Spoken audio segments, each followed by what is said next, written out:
Hello and welcome to a brand new Arseblog Arsecast right here on arseblog.com. How are you? Hope you're well.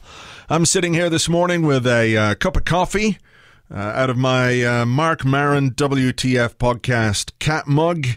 And it's the morning after a 1-0 win over Qarabag in the Europa League. Normally on a podcast like this, we would spend some time talking about the game, talking about the performance, but it was such a, I'm not going to say irrelevant because it wasn't irrelevant. There were some moments and some things in that game which were important, but overall it's not one of those games that really needs or merits a huge amount of analysis on a podcast. We'd already won the group in the Europa League. We knew we were going to top the group and qualify for the knockout stages.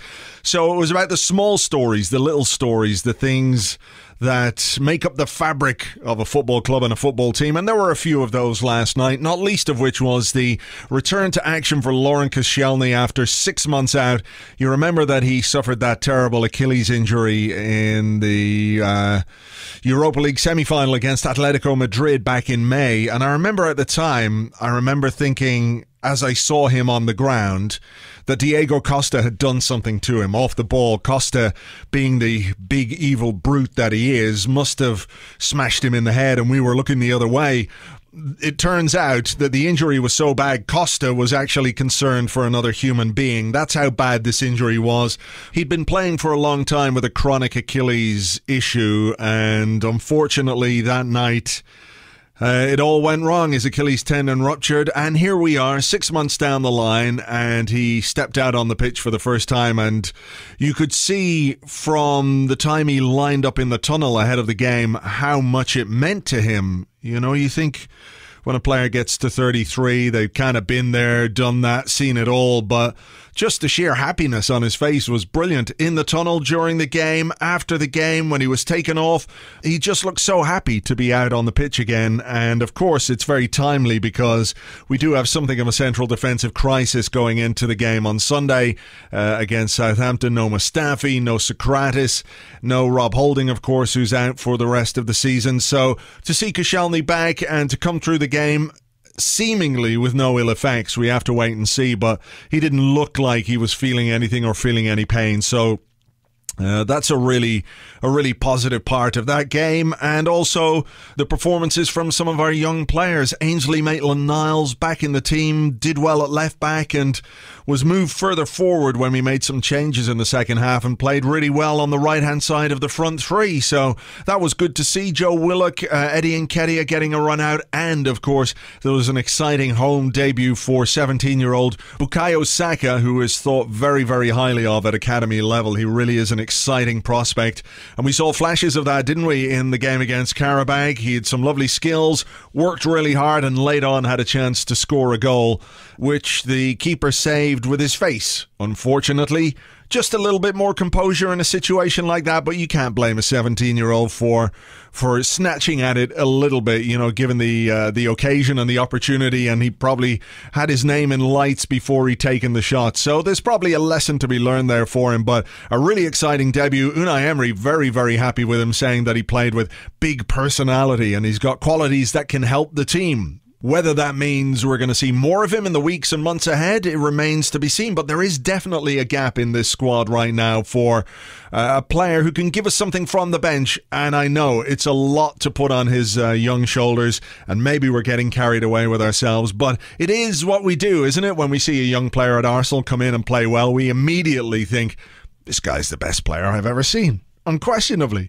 So we'll wait and see, but a very promising debut and a very encouraging debut for another academy graduate who looks like they could make the grade. It's a very interesting time at the Arsenal Academy. There are some very, very good young players coming through.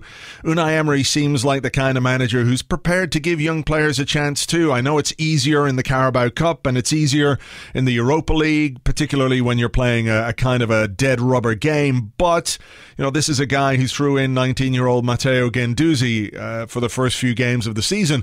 He came from League Two.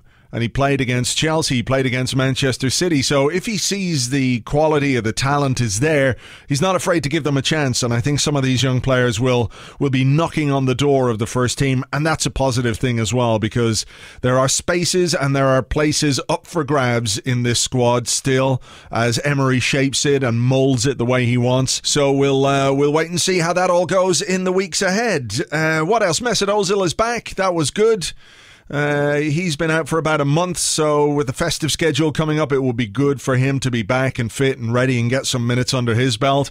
He got an assist of sorts. It was one of those assists where he played the final pass, but Lacazette still had something to do. Lacazette in the team, we assume for fitness reasons. He's been in and out with a groin problem, so maybe they're just trying to get him back up to speed, because there are difficult games coming up between now and the end of the year, and maybe early in January as well. So it was good to see him back. That was his 8th goal of the season. Beyond that, there isn't a great deal to say about the Qarabag game. The Europa League group stage is over. The draw for the knockout rounds will take place on Monday, and we'll find out who we've got then. That is something to look forward to. Those games kick off again, I think, in February.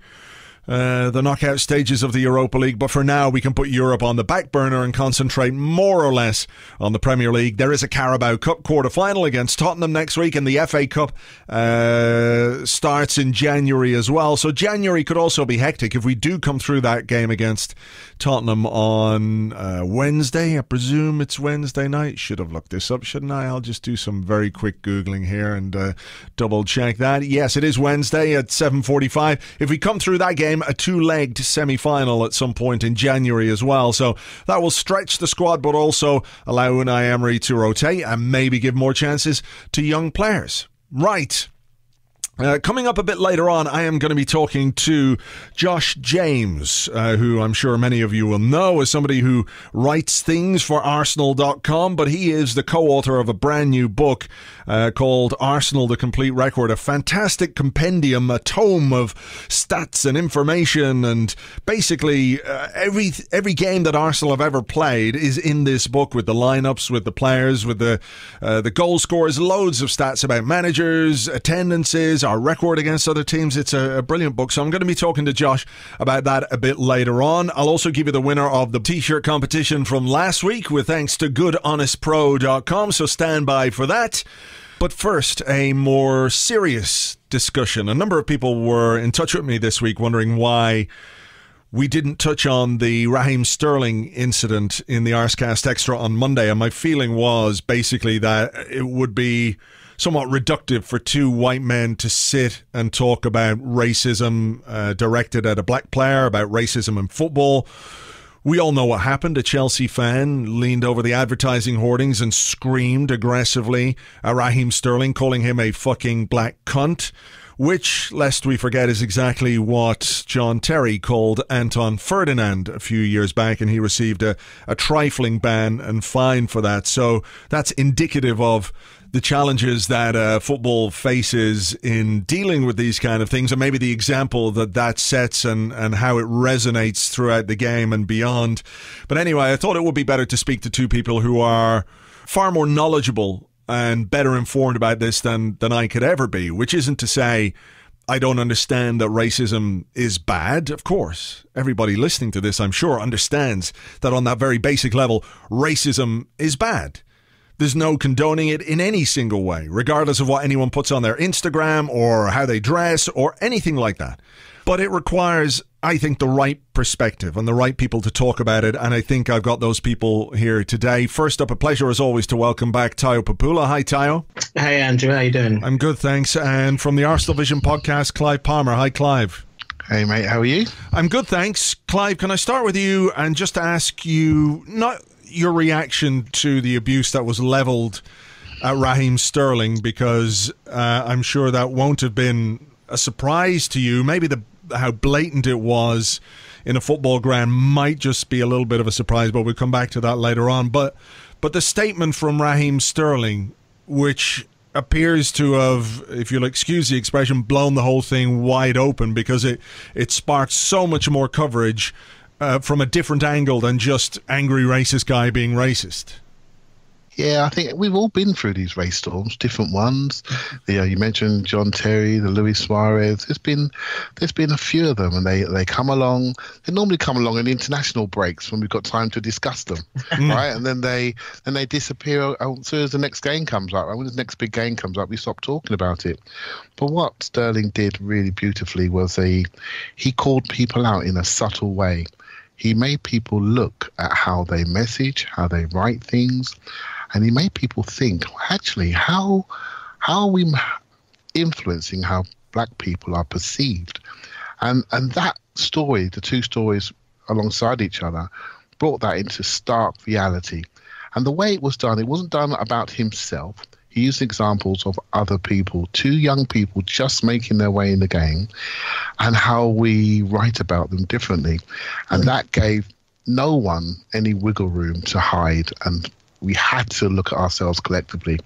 And I've been pleasantly surprised by the intelligence, the depth of thought in all of the reaction that I've read. Maybe some of the things I don't want to read, I've moved past, but all the reaction that I've read, I think has been really different this time compared to the previous convenient filled spaces in newspapers and podcasts and type reactions that we've seen before. So I've been, quietly surprised and positive, really. Tayo, from your point of view, has the reaction been the same? Because we saw, I guess, a bit of introspection on behalf of certain people in the media.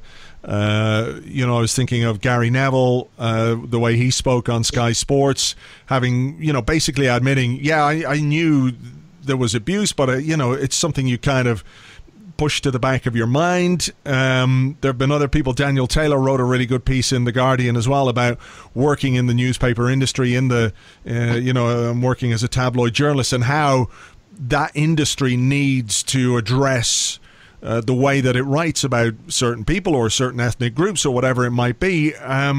Does it feel different to you this time? I think what Clive said there was brilliantly put. I would say it doesn't feel. I wouldn't say it feels different this time. I mean, as a black football fan, as a black man, then there's so much. There's something that Raheem Sterling said in this statement, which again, enjoyed is the wrong word, but bear with me, is that where he says that, he heard it and he almost didn't want to focus on it. It's almost like that was par for the course. Yeah. And that was, it was almost like that was the bit that he could brush off his shoulder a lot easier, because, I don't often engage in these kind of conversations out loud because I've got my own views and my own ways of dealing with things and my own experiences that I don't always feel I'm going to benefit anyone else, let alone myself, from talking about too much. But obviously this is this is a bit different. So with that in mind, I wouldn't say it feels different this time. I've seen, that you mentioned a load of journalists there before. I think Daniel Harris is someone as well who's written on Raheem Sterling before. People like Football 365 have always done it in their kind of media watch and so on. So it's been around before, and I think it's so obvious. It's so obvious. It's so clear to black men who deal with this, or black women who deal with this, I should say, black people who deal with this on a regular, that when I say, I'm not surprised, Andrew. I'm heartened by, you mentioned Gary. I thought Gary Neville's kind of introspection was great. I think he was looking at himself and saying, I'm asking myself, should I have said or done something earlier? I thought he articulated himself really well. As ever, I think Gary Lineker has kind of made himself, proved himself to be the most likable player who ever played for them, and brought the debate. Used his kind of platform to keep the debate live.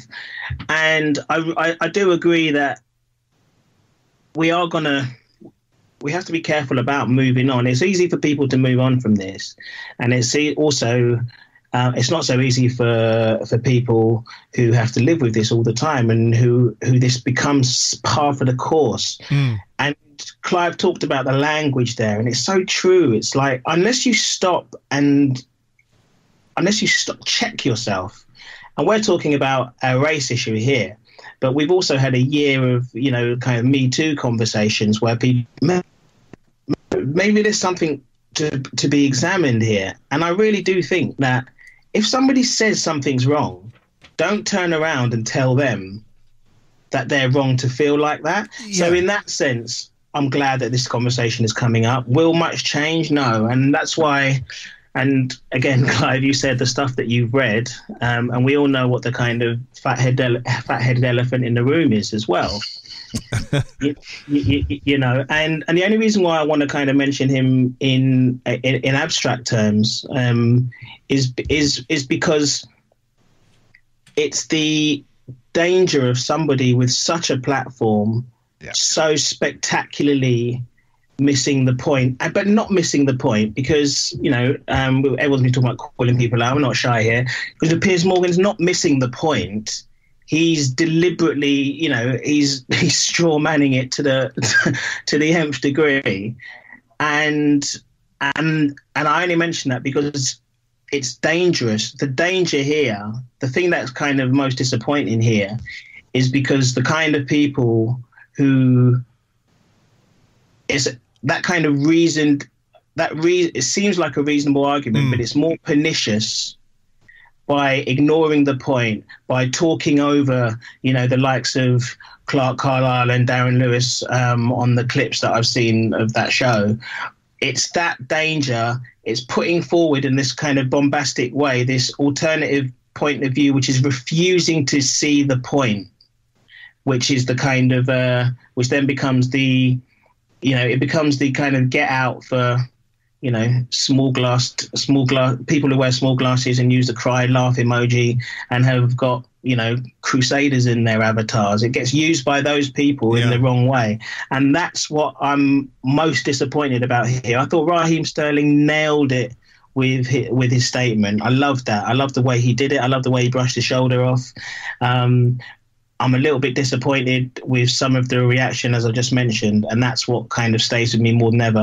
If it gets people talking about it like we're doing it now, then that's great. Yeah, I mean that's the thing, you know, to have a discussion about this. It's not part of my reality, whereas it's something that you guys have had to deal with your entire lives. And that's why I think you made a great point, Tayo, that it is important when somebody says something to you, you need to listen. I mean, you even think about this furore, whether it's a thing or not, about the fairy tale of New York and this discussion over the word faggot in the song, and people are saying, well, it's just a word, it's part of a character. But if enough people are telling you, if enough gay people are telling you that this is problematic, it behooves us to listen to them in the same way that what Raheem Sterling said. I just going back to Sterling and just sort of the way that certain things were reported. You mentioned Football 365, and they've done fantastic stuff on Media Watch to call out the kind of reporting that's been done around him. But there's an amazing example here from Sky Sports where after he got the tattoo of the gun, which again was something that Piers Morgan reacted to in the way that you described, Tayo. And he said in his statement, he said, after I saw my father killed, or after my father was killed when I was 2, he didn't see it. He said, I made a promise to myself I would never touch a gun in my life.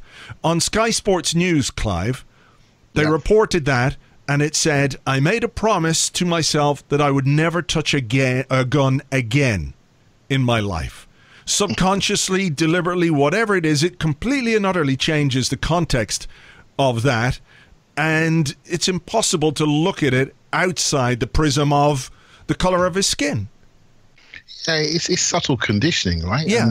And this is something that, you know, most black people have had to live within the environment that's given to them. And this is what is unique about this situation.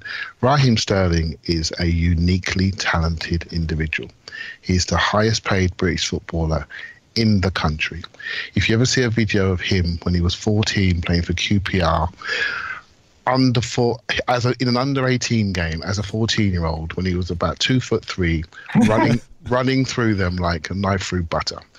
This is a talent that was coming for many, many years. And Liam Brady, I don't know how you missed him, right? But that's another subject, right? So he is unique. He is special. He has circumnavigated a lot of what's been thrown at him, and he's managed to make it to a point where he's a Premiership winner, England's number 10, and he's only just starting where he's going to end up. But this all affects people just like me and Taya, really. And one of the things that I do is I mentor some young athletes, and I help them try to get jobs and interviews and things like that. And what's really stark for me, these are highly qualified people, and how hard it is for them to get the break that they need. And the people that I worry about who read all these preconceptions and have all these messages are the ones that are providing opportunities for young black people to better themselves. And if you can't better yourself, that dictates your whole life. So this Raheem Sterling, he will be fine. He will have hard times, but he will be fine. He'll have the support around him. But these young guys fresh out of university that are going into these city institutions, for example, to try to get a role, they're not getting that chance. They're not maybe getting a fair chance. And if they do get a chance and they fail, their second chance opportunity isn't there. That means the standards by which you are judged are completely different. Now, that's what an average black person lives with every single day. That's what I live with every single day. And it doesn't mean I want anyone to cry for me. That's the way I've been brought up. That's the country that I live in. Now, when we start to change the perception of people like myself, and I'm very, very lucky, by the way, I've got no problems with work or earnings or family or anything like that. I'm very lucky the people around me, but not everybody is. And it's those people that I would like to see get a greater opportunity in life. And if by Raheem Sterling bringing this out, I'm hoping the debate will reach, don't worry about Raheem, he'll be fine. Don't worry about LeBron James, he'll be fine. Worry about the average guy, the young kids that are trying to be the part of the next generation, trying to integrate into the British society, are not being allowed to fully, so they feel completely disenfranchised from what's happening around them. And there are enclaves within this country where that is real. It is real. It really is real.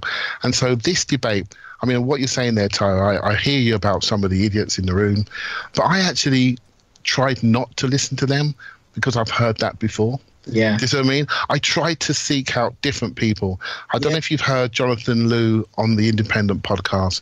You've got to try to listen to it. It is outstanding how he's responded about the saviour complex of certain people in the media coming out and saying, jump into the front of this cavalry, when previously they've had opportunities to protect black players and they haven't taken them. So now, is it fashionable? Is it topical? Was it because it was a Sky game live on TV? We don't know, but we're talking about it now. And that, to me, is a huge positive. So I prefer to focus on those individual bits of positives to see how people are bringing different positive messages into the discussion point, rather than the idiots that we've known with their 6 million followers that we all know exactly what they think. They're not teaching us anything. This is part of my point, Clive, though, because like I don't follow. I've got there is no. It appears it appears on my timeline whenever it does. Yeah, I know what you mean. Conversation with you, and the conversation, and you talked about it being a thing in international breaks to move on. For somebody like Piers Morgan, for example, another reason why I'm so pernicious is because 2 days later we'll be going on about Little Mix again or something. You know what I mean? It's like it's a role for a contrarian to take a point of view when there's people's lives who are dealing with it, and not people like you mentioned, like Raheem Sterling will be fine. I mean, I just made a program about this, talking to various black footballers up and down the country, who and John Barnes, and he made his point very eloquently on BBC. John Barnes is a big advocate of this. He said this in my program. He was like, well, don't worry about John Barnes. Worry about, and Brendan Batson said the same. My brother's a mechanic. Worry about him and his mates. Do you know what I mean? Yeah. Because it's there every day, and we're talking about people in the media, or people like yourself or like myself who are kind of all right, thanks. You know what I mean? But I grew up with the same stuff around and navigated my way through it. But there's many people who don't. So that noise that's around it is dangerous because it hardens the views of certain people, because it hardens the view of the average man, or average woman, and that kind of sort of pernicious, bombastic, deliberately missing the point for whatever reason, whether it's for ratings or followers or anything in between, is distracting, I think, from the conversation that Raheem Sterling on this occasion tried to start, or that Paul Mortimer, John Barnes, Paul Canaville, or anyone else has tried to start. We're talking about football, so we might as well stay talking using football references. This point is not. This hasn't happened for the first time. I remember when I spoke to John Barnes about, after I was finished fawning. Another one we missed, by the way. Let's not go on about it. After I finished fawning, just watching. Indifference is the wrong word, but like when you're so used to this kind of shit every day or every month, then it's hard to raise up and stay angry all the time, because it will just ruin your week and ruin your life. So I'm very, very grateful that high profile people have turned, like you said, Clive, who've turned a light on themselves and asked the question. It's a shame, but it's always the way that you do need, and we're talking about race here. For a race thing, the conversation needs to be picked up by white people for it not to be put into the box of Clive's already smiling, chip on the shoulder.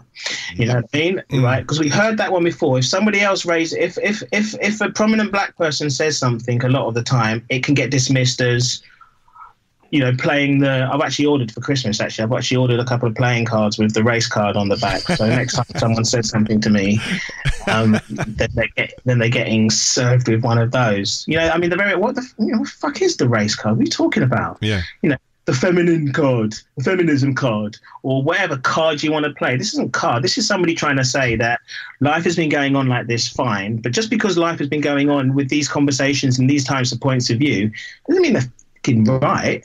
Doesn't mean they're I think this is where Raheem's been really good, right? Because he's been brave enough to bring this to our attention. Now, he can afford to say, well, actually, I don't need to fit in with anybody, because you have to fit in with me because I'm super talented. The average person on the street will have to think twice about his reaction to think about things like this, because sometimes he has to conform to the things around him and to the people around him to make sure he can do the right things by himself and or his family. And I think that's that sort of invisible pressure that people have to live with is something that really doesn't get spoken about very much, right? So, and I think that's not really saying I'm a victim. That's just saying these are the circumstances by which I live. These are the circumstances by which I have to try to progress.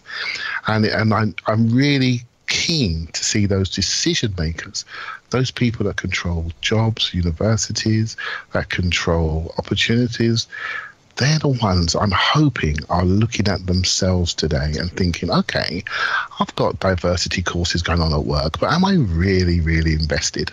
Am I really, really invested? And I hope they're the people I hope the messaging is actually getting through to, because the greater the average man perception is improved, the better it will be for everybody.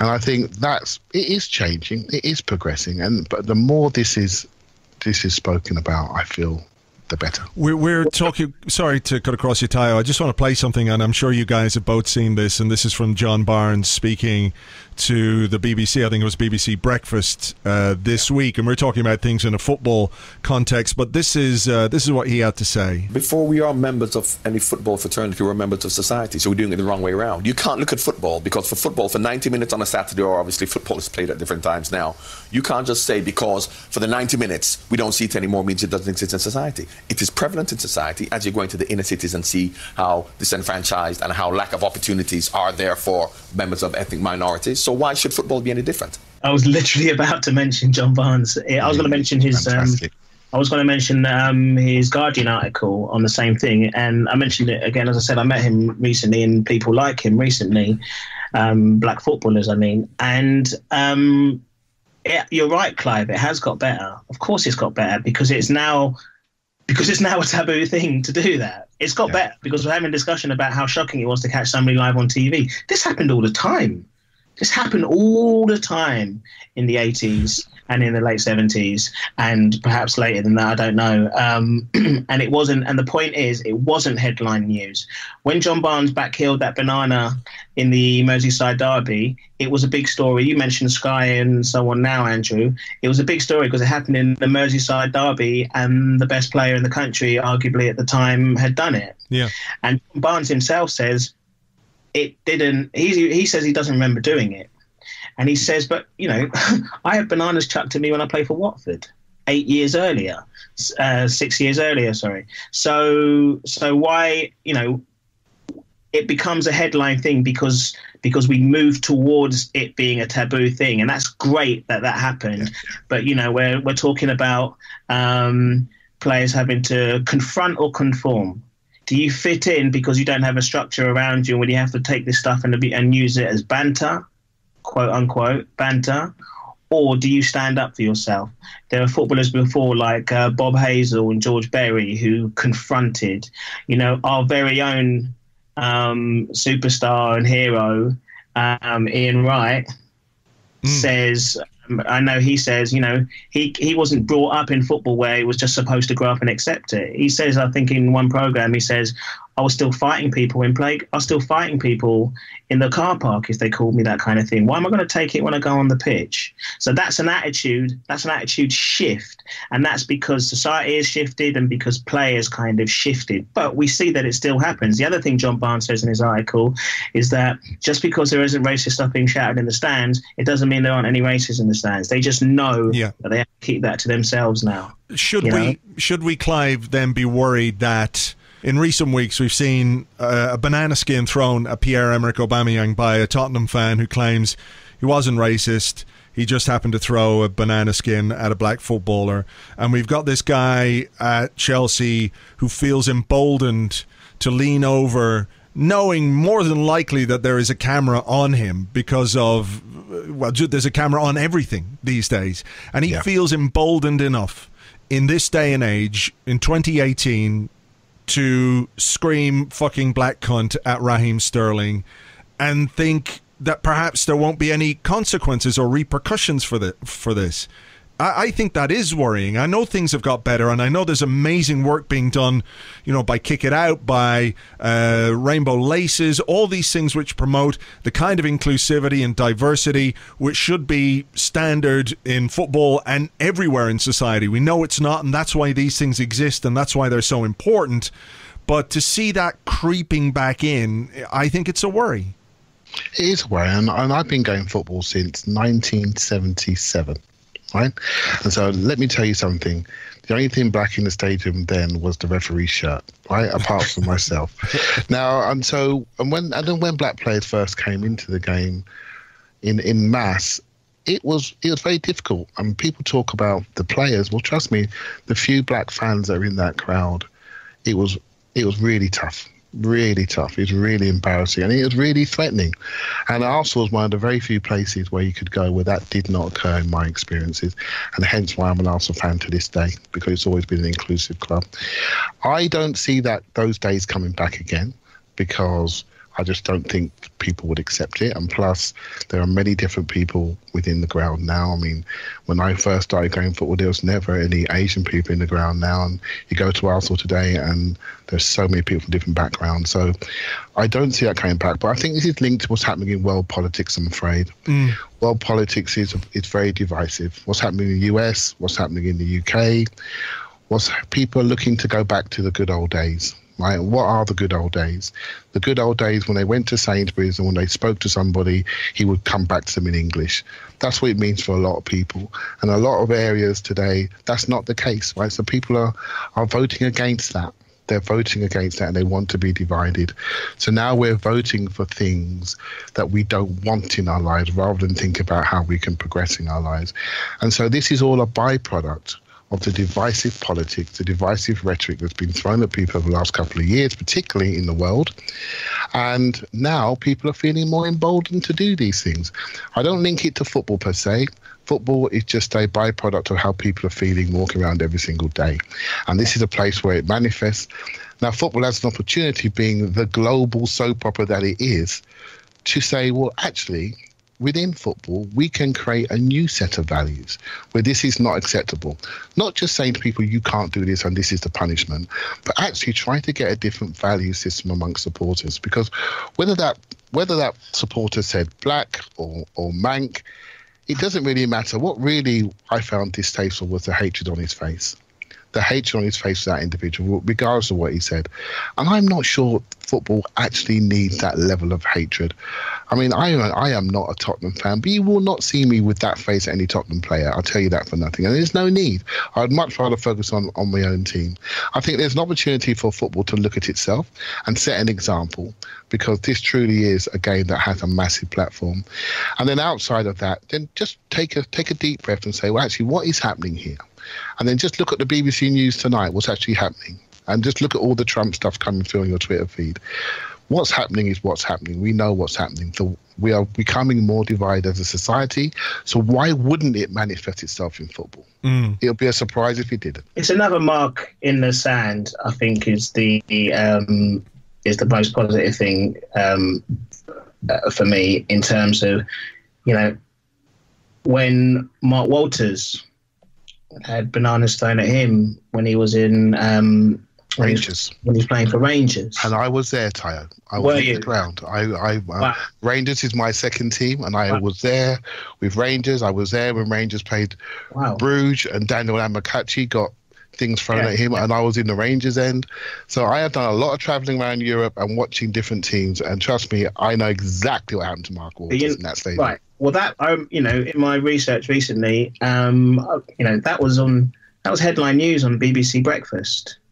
Now, and it was around, and then they got John Barnes in to talk about it because it had happened to John Barnes the season before.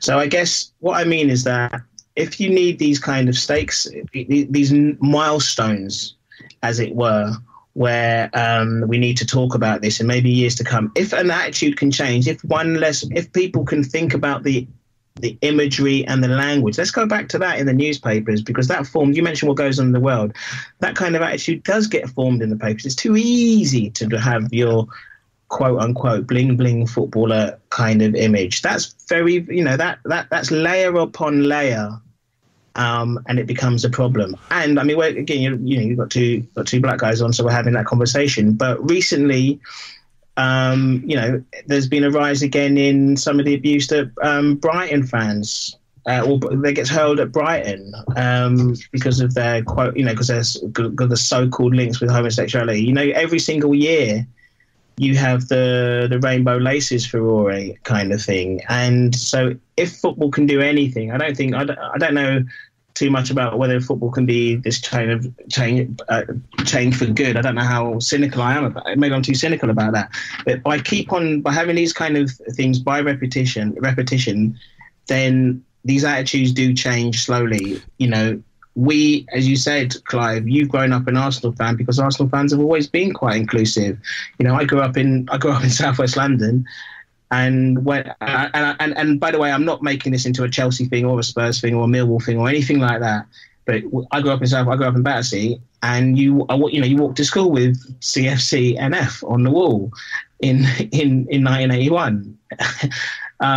So those kind of, it didn't. Let's just say it didn't feel like the club for me, So, but I only mention that because it's incrementally these attitudes change by providing these kind of positive images. And, when the day comes, if the day comes, hopefully the day comes in the Premier League where you have your gay footballer and it doesn't matter. And we have lots of gay footballers and nobody will even, and it won't even become news in the same way that in society it's become not news to a degree anyway. So you want that kind of incremental change, and that's the quote unquote good that football can do, if anything, because it is so much in the spotlight. And maybe this is the start of it maybe this is the start of it again. We've had many false starts. Maybe this is the start of it again for this generation in this digital era where the message gets spread further. There is a responsibility, is there not, if we talk about the role that football can play and hopefully as a positive way to make change or to change people's minds about certain things, but there is a responsibility with the people who talk about the game and who cover the game and who follow the game and who write about the game and the media and the way that they cover it. So, for example, in this day and age, sometimes it's hard to get your head around the fact that there's this, well, we should hear both sides. We need to hear both sides of the story. Well, hang on a second. I didn't think that in 2018 we would need to hear the other side when the other side is white supremacy, right? I just could not have envisaged that 20 years ago, not being blind to what goes on in the world, but just the idea that we should debate the other side. There is no other side of racism, so it's about making sure that message is put across, but it's got to be put across in a way that perhaps isn't preachy. People don't respond particularly well to being told things they probably know deep down are true. It's a difficult thing to try and get your head around, but there has to be a level of education, Clive. Is that the right word in how we talk about these things? And this is why this will not be resolved really, really quickly. And because it is going to take education. It's going to take more and more people being around more and more people who are educated. It's going to take more and more black people to be educated, to be around more and more white people, to make sure they see another perception of people. Right? So, and I think, again, what is the perception of a black person? It varies, right? It varies based on your upbringing, your environment, and it varies on the messaging that you've been given. And that's why I think what Raheem did is he focused on the message, and he made certain people that control the messaging look at themselves. And that, for me, I think that's been unique. I don't know if I've missed it in the past, but not to this level, because now, Raheem Sterling has got a big following. Right, he has got a big following of people, so his message can reach a lot of people. We know that newspapers are struggling per se with the written word, and getting their word out there. So they're looking for an online group. But Raheem Sterling's got a big online group, right? LeBron James has got a big online group, and so now there's a platform for them to get this message across. And this is why I think it has been unique this time, because now we're seeing people look at themselves, and I wonder, will it change? It's going to take years of education, but the almost the quickest way to Rome is to look at the messaging that's coming from those media outlets. It's not all of their fault, but they have a platform to reach many, many people and start to be careful about the words they use for not just black people, but for different minority groups, including women and LBG people. And this is something that's going to hopefully trigger a turn in the page. But I do worry. I can almost hear Tayo saying, "Clive, you're too positive, mate." And then when Liverpool Man United comes on Sky on Sunday, I wonder what I'll be thinking about. No, but I mean, you see what I mean? Yeah, I do know what you mean, and I think you're right to be positive, and I'm maybe I'm being slightly more nihilistic, but I just want Jose Mourinho is a wanker. He's not a Portuguese wanker. He's just a wanker. Yeah. And and that's so clear to me. His wankerness is not part of his Iberian nature or anything like that. It's because of a playground, the playground attitude that I've got towards football. Yeah. I don't understand, and that is why I also think that the messaging, the people doing the messaging are very intelligent people. Are very intelligent people a lot of the time. The journalists and broadcasters and so forth, and you've seen that in many of the reactions. That's why I think my most depressing thing, and I wish I had a better filter than you, Clive, and that is why I'm disappointed about the not some people are staying silent on it. Some people are deliberately sending people in the wrong direction, and I find that more dangerous because that just hardens people's views. So the reason why I'm slightly kind of more nihilistic than you probably is because I've seen this movie before. You've seen this movie before. Uh-huh. And so you end up kind of, hopefully someone will hear this and think, well, maybe someone somewhere's got a point. Next time I'll think about what I say. I've certainly changed my language on many subjects over the years. When somebody told me when somebody tells me it's offensive, then you've got to listen, because it would be easy to turn around and say, well, that's just how it is, and you all could be offended by anything these days. which is another classic of the genre. But you know what? Just sometimes, just stop and listen to what someone's saying. Maybe maybe the girl at work doesn't want to be called love again. You don't mean anything, but maybe she doesn't. Then just don't call her. If she says that, don't turn around to her and say, "What's wrong with you, love? You should get used to it." I've always said that. I'm not sexist. So I don't. Do you know what I mean? Let's just listen, and football's a platform to do that. And you're right that what Raheem Sterling has done with that messaging is make somebody somewhere have that conversation and think twice next time they're going to write something. Next time they're going to write some garbage clickbait article about him buying a sink, you know what I mean, or whatever. But then also maybe that will change something like you said early on in the piece, Clive, and what John Barnes has said is that maybe that will change a certain attitude to the person next door, not just the person on the TV, the person next door, because this is an everyday thing. I mean, listen to John Barnes. Just think for a moment, right? That guy had one job in management and he's no longer working in the game of football. Just imagine what a guy of that intelligence could do in the game of football today. And I find it criminal the way he was treated when he went into management. And regardless of what people felt of his abilities on that occasion, he was never given a chance to learn by his experience and to be still in the game. And to hear him talk, I think we do ourselves a disservice by keeping people outside of the game on that. And you imagine what he could do. If you think that 1/3 of the players in the Premiership are black, I believe. And if you look at all the England under 17s, under 18s, under 19s, under 20s, under 21s, look at those team pictures. Look at the Arsenal Academy pictures. Just take a look at them and see what's coming around the corner. And we've got people like John Barnes on Breakfast TV. He should be doing something else than that. He really should be, because that's the good thing, Clive. Sorry to cut across you, by the way. You just got me. That's the good thing, though, Clive, that you say you look at the Arsenal youth team, you look at the England team like that. That's the kind of incremental change that is. I mean, if someone told you that on the terraces in 1977, I wouldn't believe it. you would have you would have been amazed to see that. And you've been through I wish I'd spoken to you earlier.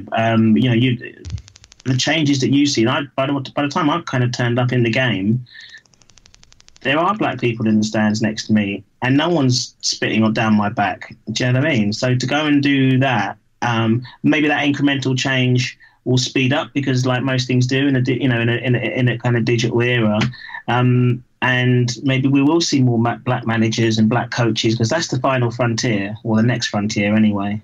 It is. And I do a little bit of coaching myself, and I know when I go around non-league grounds, I can see the changes at a lower level.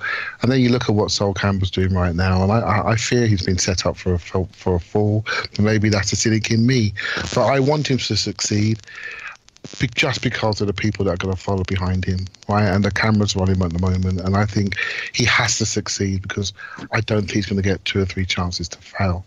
And that's the environment that I'd like to see change, where people can succeed, fail, get equal opportunities. That's all. And the messaging reduces those opportunities for me, and that's the key message that I've taken from the last week. Gentlemen, look, I've been sitting here in silence listening to both of you, and it goes back to what Tayo said a few minutes ago, just about listening. It's been educational for me. Even from, I guess, a position that I would consider relatively enlightened, but it's been a pleasure to have you both on the show. If there's anything else you'd just like to make a final point on, please feel free. I mean, I've got one thing that you just raised there, actually. You said enlightened as well. Imagine now, look how woke has been turned into a kind of sneering pejorative of somebody who actually does want to listen. Oh, you're getting all woke. I mean, what the fuck is that? Sorry. So to listen, to question something is quote unquote virtue signaling or trying to be woke? Nah, son, that's not right.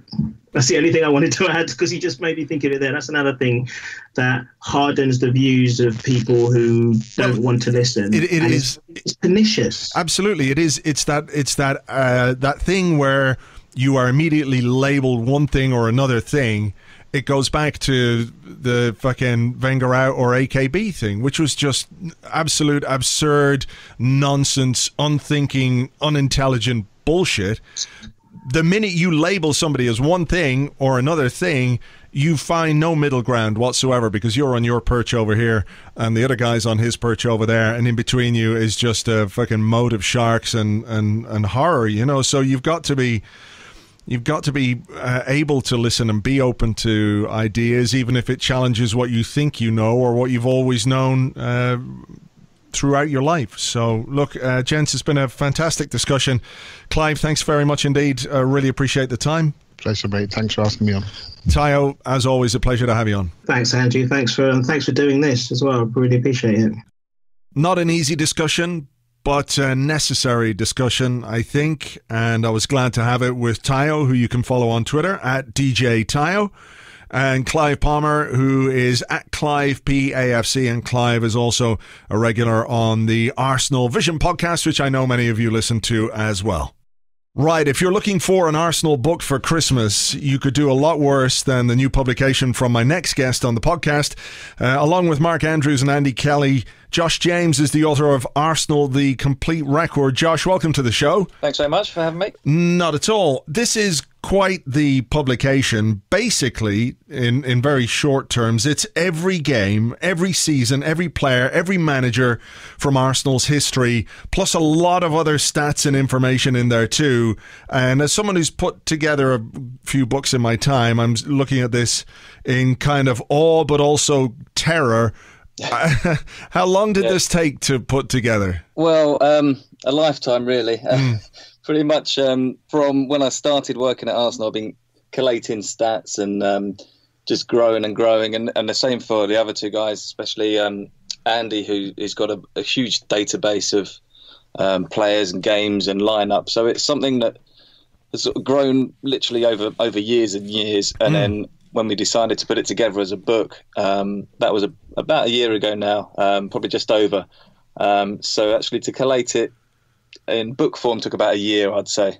Right, and in terms of the information that's in there, you know, we're talking about official lineups of games going back into the 1800s, the early 1900s. That kind of information isn't always A, easy to find, and B, verify. Was that a challenge that you had to come across? Obviously, you say Andy had a big database himself and stuff that he put together, but trying to make sure that the information is accurate must have been a bit of a challenge as well. Yeah, so with Andy and Mark, the co-authors, they specialise in researching and digging out all sorts of source material from 19th century Arsenal and back to the very foundation, and that's what they've been doing for years and years. It was a hobby, and now they've written several books about it. So they're the guys really that dig into the history side of it from pre moving to North London in. From foundation in 1886 onwards. So they're the guys really that spend their time in, spend their lives really in newspaper libraries and going through as much as they can find. And they never stop. They keep looking for verifiable second sources and to find all these stories. And they've unearthed hundreds of these great stories from more than 100 years ago. So that's really their speciality. And where I came in, I've been working at the club now for 17 years. So I've been across collating the stats, editing the handbook every year. And just year on year, you refine your stats and you refine your history and you get to a place where you're pretty comfortable with how reliable it is. But as I say, it's never ending. You go on and you hope to find more stuff and unearth more players' names and so on. So it's an ongoing job, really. I remember we did a live podcast last year and somebody came along and had a scrapbook that I guess their grandfather had kept from the 1930s, cutouts and bits and pieces that he put in from the newspapers at that time, and it was a treasure trove of information that had been sitting in an attic somewhere. So all these things can be, discovered in time and can add to the archives, I guess. Yeah, absolutely. That's first-hand material, because football clubs have produced literature, matchday programs and handbooks for years and years, and it's just a case of getting your hands on them and knowing what to believe and what not to believe, and steering clear of Wikipedia and stuff like that, because it's the primary source material which is really valuable, and obviously the club holds a lot of that. But over the years, stuff gets lost and then reappears, and it's historians such as Andy and Mark who can really know where to look for it. Sure. What kind of archives or what kind of attention did the club pay over the years to the history and to preserving information and archiving historical information? Was that a thing, or was it something that, you know, wasn't paid a great deal of attention to until such point as somebody said, "Hey, this is important. We've got to keep a treasure trove of information here for the future, or for not just for your benefit when you're putting something like this together." But do the club maintain a kind of archive of historical information as well? Well, yes and no. It's sort of depending on whoever was at the club at the time and how important they felt it to be. So we've had historians throughout the years, and there's a guy called Ian Cook who's been around the club for years, and he's a historian who collates and gathers artifacts and whatever he can get his hands on, really, through auctions and wherever they are. But in a formal collection or an archive or a library, it hasn't really existed, because it's not something that it's not a priority at the club, is it? It's a nice to have, and it's almost your casual hobbyists who collect this stuff and who have an interest in it, who are really valuable for that side of it. We have like these big, huge, dusty books that are somewhere in the Highbury House storage, called ledgers, where all the lineups are written down. But obviously in the last 20 years or so, a lot of it's gone digital and it's all online, so that sort of side of it has died out. There's no single collection, is what I'm trying to say. I suppose it's all bits and pieces everywhere, which I guess is half the fun as well. You don't know what you're going to unearth. Yeah, fair enough. And in the process of making this book, and Mark and Andy wrote another book recently along with Tim Stillman called Royal Arsenal, which we covered on the show as well. Are they always finding new angles to stories, or things that we thought were true in the past that aren't necessarily true, or perhaps have been over the years exaggerated for effect? I'm thinking of the promotion in 1919, where, you know, if you listen to some people, the story is that, you know, it was all smoke and mirrors and surreptitious bribery and all kinds of stuff going on, but it doesn't appear to have been quite as nefarious as that. No, when they dig into the history and the details, as you say, back in 1919, when Arsenal were not promoted, but I suppose elected into the top flight, into Division 1 as it was then, after finishing 6th the year before.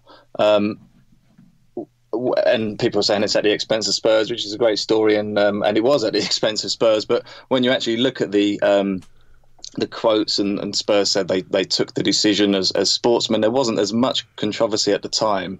And given the context of it, it wasn't a promotion, it was an election, and they decided to restructure the league, and teams were invited to apply for it. And Nottingham Forest were one of the teams who applied, and they finished 18th in Division 2, so they had less say to it than Arsenal. And there was lots of different factors behind the decision, and it is, when you read it in the context, that these sort of things make more sense. But yeah, they dig out lots of previously unknown stories, and one of them was going back to 1904 when Phil Kelso, the manager at the time, had taken over from Harry Bradshaw. Harry Bradshaw had resigned the year before. Harry Bradshaw was basically a 19th century or early 20th century Herbert Chapman, very successful, getting Arsenal developing each season. He resigned halfway through the season, said he would stay on. And it was previously thought he'd stayed on until the end of the season, but he left just before Arsenal clinched promotion, which seems a bit odd now if you're thinking that Arsenal were in the running for a trophy and the manager decided to leave just before it's clinched. So that just goes to show the level of investigation that they go through to find out these stories and to verify them, and that was previously unearthed by anyone. There are always things, I suppose, when you look into the history of a football club that will surprise you. Was there anything that you came across that you really had no idea about? I was looking through the back of the the book where you have all the players that have ever played for the club, the nationalities of them. And I remember talking to a friend who told me about the fact that Arsenal had an Icelandic player in the 1940s. Yes, yeah. Albert Gudmundsson, and it was like, hang on a minute, that's a bit exotic, isn't it, for the 1940s? But lo and behold, it's true. He's in there. He's in the record. Is there anything else that you came across that you didn't previously know, or was a surprise or a shock? Well, there's plenty. There's that. That was the pleasure of proofing it, which I did several times in the end. But to go through and read these stories, and I think it's mainly the personalities and the players. As you say, there's someone you read about and you think, well, how did he end up playing football at Arsenal? And then there's a great story behind lots of these guys. There was a striker called Tim Coleman, or his name was John Coleman, but anyone he didn't know the name of or had forgotten the name of, he called Tim, and that was just how he became referred to. He then became called Tim Coleman himself. There was a guy called Joe Murphy, who always played in a flat cap or a wig, so he became known as the Judge, Judge Murphy. And there's loads of these profiles of players throughout the book, and they're just great characters who just seems a world away from what we see today. Obviously, the professional football and these world famous players, where these were just regular guys who each had their own story as well. I like the idea of a footballer playing in a flat cap or a wig. I could sort of imagine Aubameyang perhaps getting on board with that kind of thing. Puma can bring out a range of flat caps, and I'm sure we'll be all for Adidas. Adidas next year, of course.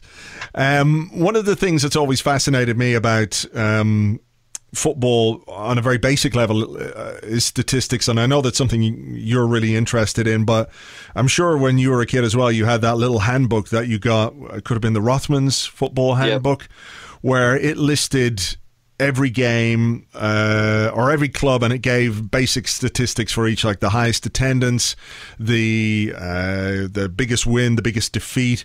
Am I right in remembering this, that Arsenal's biggest win and biggest defeat were against Loughborough? Loughborough Town, yes. But and again, there's stories behind those games, because it was the day of the record defeat.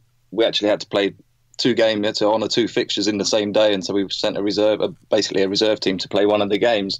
So there are stories behind those records as well, and the records and the stats are endless. And I know it's not for everyone, and you're bordering in real nerdish territory a lot of the time. So what we've decided to do is to break it up, and you have a history book and a stats book in one, and it sort of interweaves throughout it. But if you're into the statistics and the lineups and the records and the lists, there's plenty there, and you can sort of get lost in it all. And it is quite amazing the level of detail that you can go to, because nowadays we have all the Opta stats and everything's measured.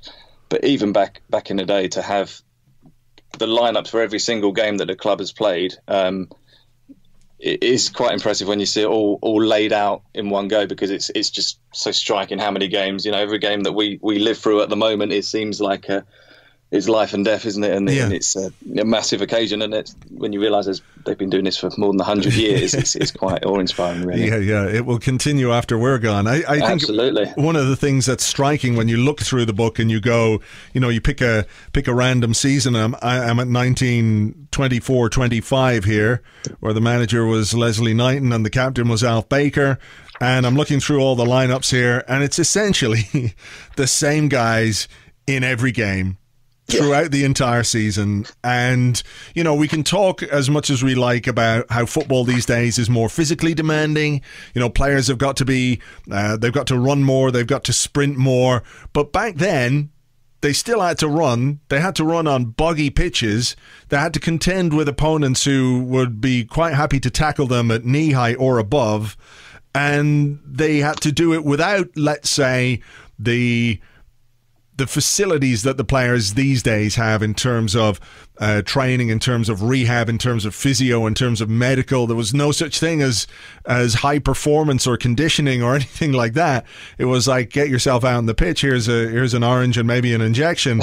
It's amazing to see it, isn't it? Yeah, it's almost a different sport, isn't it? It's so far removed. And there's a great story in one of the seasons, I think it's 1906, early 20th century, and Arsenal played Man City in a league game. And and the game was so hot, it's 52 degrees in the sun, that 5 City players couldn't finish the game. They had 6 players on the pitch, and Arsenal took pity on them and only won 4-1 in the end. But there's lots of stories like that when you think, well, that just simply wouldn't happen nowadays, and games played in all sorts of conditions, referees getting punched by fans coming on the pitch. So it is it's a throwback, but it just seems, when you go season by season, it's a gradual change. You don't notice it, but when you look back 100 years in one chunk, you think, how on earth is this the same sport, same club, same team? It's the gradual change. You don't notice it, but when you look back, it's obviously a completely different world they were playing in. Sure is.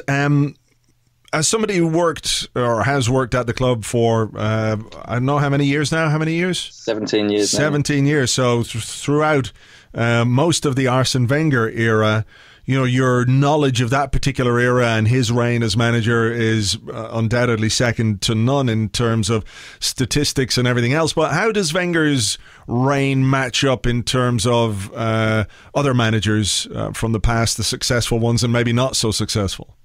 Well, it's just the sheer duration, which is the most striking thing. We've got a list of all the managers at the back of the book and their overall records, and he just dwarfs them all in terms of games played, games won, players used, trophies, just you name it, he's at the top of it. And it's an outlier, you could say. It's sort of distortingly bigger than everyone else, and that's. So the book comes out up to the end of last season, which is obviously the end of Arsene Wenger's reign. And when you put it into context, because we've all lived through that time, and we knew the Invincible season was a remarkable season and a one-off and a historic season, and winning all the FA Cups. But when you see it in comparison to the rest of the club, which, let's not forget, has been successful more often than not throughout history and has had several successful periods, when you see it compared to all the other managers in the other periods, it's incredible, really, the longevity of it, and seeing it in the raw numbers tells you that. Obviously, all the fans who's lived through it will know their own memories and have their own opinions of the time. But when you see the numbers, it rams it home, I suppose. Yeah, I mean, a hugely successful era, frustrating era in many ways as well in the second half of it. But yeah, absolutely, yeah. And you build your own expectations. And when Bertie Mee won the double for Arsenal in 71, and was, this was the most successful season Arsenal had ever had, and within 3 or 4 years they're struggling against relegation, and that's how things go from good to bad all the time, and it can be under the same manager. But when you think Arsenal were being called to be struggling when they were finishing 5th or 6th, yet Bertie Mee was holding on to his job when Arsenal finishing in the bottom half. So it's all relative, and obviously expectations change. And looking at the Arsene Wenger period as a whole, it's just a hugely successful 22 years. Yeah, I mean, that's it. You set standards and people come to expect you to live up to those standards. Consistency in football, as everybody knows, is the most difficult thing, I guess. The book is full of amazing little stats and asides in every season. For example, going back to 2003-2004, the 9-8 win, penalty shootout win over Rotherham in the League Cup is the only shootout ever staged at Highbury, which is an amazing thing for a stadium that was home to Arsenal for so many years. Yeah, and we've not had one at Emirates yet, so it's the only home penalty shootout we've ever had, which does seem to be a bit of an anomaly. But do you know if that is an anomaly? Your knowledge of other clubs and their stats is probably... I don't care about them, to be honest. Okay. I don't know. Penalty shootouts. When was the first one we had? Was probably the Fairs Cup, the Cup Winners' Cup final. So it's only really in the past 20-30 years that they've been around. But right. It does seem very strange. I mean, we could have one. There's no extra time now, in the Qarabag Cup, so maybe we could have one on Wednesday night. Well, maybe so. Now that we've talked about it, it's definitely going to happen. Yeah, absolutely. Yeah. Well, look, listen, best of luck with the book. It's absolutely fantastic. It's called Arsenal, The Complete Record, and it is absolutely the complete record of the history and the statistical history of Arsenal Football Club. With loads of great stuff in there as well. Josh, all the best with it, and thanks very much. No, thanks for having me. Thanks. The book is Arsenal, The Complete Record. It's published by De Coubertin. I don't know how you pronounce that. I should have figured that out. But anyway, that's who publishes it. But go to your local independent bookstore and say you would like a copy of Arsenal, The Complete Record by Josh James, Andy Kelly and Mark Andrews. It is an amazing book. There's so much in here and so many little snippets and things that you thought you knew but you didn't know, and just even looking over the stats, even if you're not a particularly stats friendly person, it's fantastic. There's just so much in here I can't even begin to tell you. So if you're looking for a book for yourself this Christmas, or for the Arsenal fan in your life, you could do a lot worse than check out Arsenal, The Complete Record. So look, that's just about it for this particular show. Thank you for being here as always. We've got a game against Southampton on Sunday. It's hard to preview because it's only hours since we played Qarabag. Obviously, there'll be some heavy rotation, and we'll wait and see what kind of team selection Unai Emery gets together, particularly when it comes to the centre of his defence. If you are looking for more Arsenal stuff to consume, remember, we've got loads of it on our Patreon side. If you become an Arseblog member on Patreon, you get instant access to a ton of podcasts, including a brand new Past Cast Extra, in which James and I podcast the 3-2 win over Chelsea at Stamford Bridge in 1999, the Kanu hat-trick, as if it had just happened. That follows up on some of the other ones, but there's loads of other history podcasts in there, episodes of My Arse. There's a recent one with Dara O'Brien. There's loads of articles, long reads. It costs just $5 a month plus VAT if you're in the EU. If you're not in the EU, you don't have to pay VAT. That's all it is, and you get instant access to all that content. To sign up and to help support everything that we do here on Arseblog, Arseblog News, and the free podcast that we do, check it out. It's patreon.com/Arseblog. Patreon.com/Arseblog.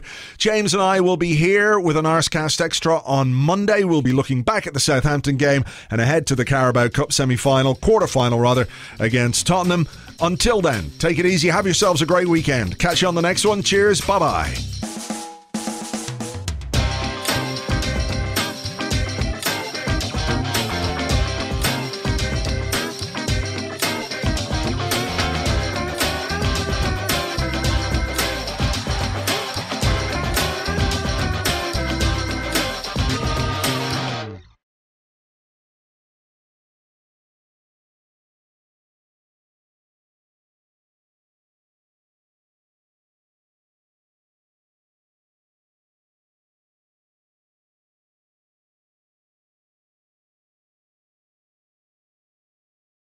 This Christmas, give the gift of a lifetime to the Spurs fan in your life. Full, unedited footage of the incredible 1-1 win over Barcelona in the Champions League. The comeback of all comebacks. Result of all results. Out now on DVD, Blu-ray and Betamax. Plus the director's cut with exclusive audio commentary from Eric Dyer.